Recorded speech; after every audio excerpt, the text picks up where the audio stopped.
The Daily Brad Devotions. Today's reflection with Pastor Jeff Eliscopides. Morning, morning, Pastor! Good morning, Ted at Chuck. Ba? Kumusta? Chairman ang datingan mo sa look mo ngayon, Pastor, ah. Oh. Baka Sasabi ko sa iyo. Baka kayo nagtataka ho kung bakit alas 9 ito papasok kasi siya po may sabi niyan. Oo.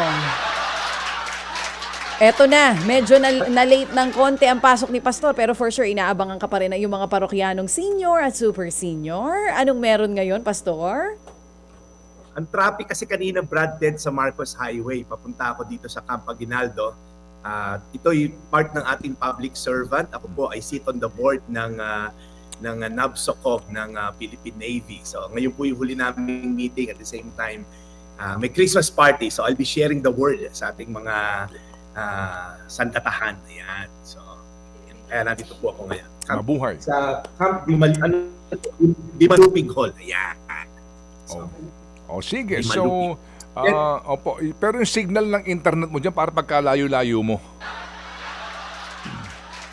Oo nga.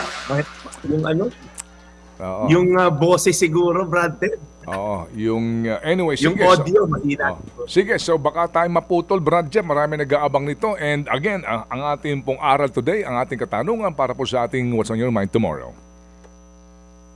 Yes, Brad Ted. Okay, batiin ko lang happy birthday si Joros Gamboa, of course. Kaibigan natin yan.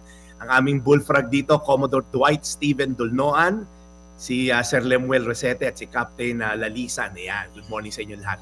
Inaaral natin yung iba't ibang tema sa Book of Psalms, Brad Ted. Kahapon pinag-aralan natin yung magandang imbitasyon ni Haring David to worship Him pagising mo pa lang sa umaga. At maganda po yan, balikan nyo na lang po sa YouTube yung ating tema kahapon. Ngayong araw na to, pag-uusapan natin yung paghingi ng saklolo.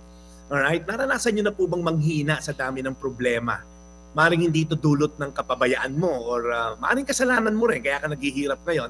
Pero nonetheless, ang Diyos po ay laging nandyan para umalalay sa atin. Hirap na hirap po si King David. Napapaligiran daw siya ng mababangis niyang kaaway, nawala na siya ng lakas para lumaban. At ang sabi nga niya, yung buto raw niya para nanlambot na, nawala na siya ng lakas ng loob para siya nauupos na kandila. Ang worst pa na to, Brad Ted at siya, kinukot siya pa sa mga taong nasa paligid niya dahil sa kanyang pananampalataya sa Diyos. Alam niyo yon, nakakita ka na ba ng yung mga tropa mo dati ngayon nangaasar sa'yo, nangungot siya, iiling-iling pa nagsasabi, hindi ba nagtitiwala ka sa Diyos mo? Bakit hindi ka niya iligtas ngayon? Ang sabi pa nung iba kay David, hindi ba nalulugod siya sa'yo? Ay bakit ka pinabayaan? Grabe yon, yung mga inakala mong kakosa mo.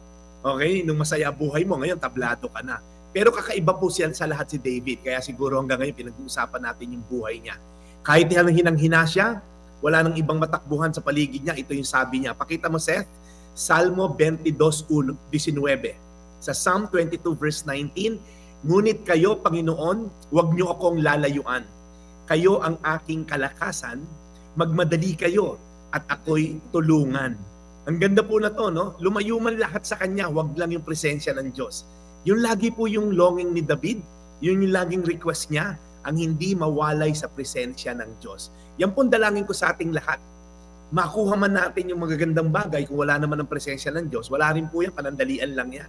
Pero kung salat ka man sa maraming bagay, o sakto lang, pero nasa presensya ka ng Diyos, pare, yan ang the best feeling in the world, to be in the center of God's presence. Kaya po again, gusto ko lang po kayong encourage, ang presensya po ng Diyos ay mahalaga, nandyan ang joy, nandyan ang peace, nandyan ang forever at eternal life. Again, sabi po ni David sa Salmo 22:19, ngunit kayo, Panginoon, huwag niyo akong lalayuan.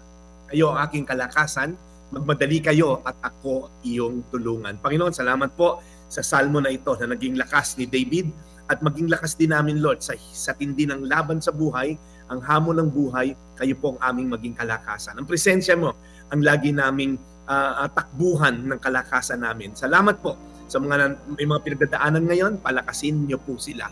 Mga nagda-dialysis, nagki-chemotherapy, lumalaban sa hamon ng physical na kalakasan, palakasin niyo po sila, Panginoon, ngayong araw na to. Sa pangalan ni Jesus. Amen. Amen.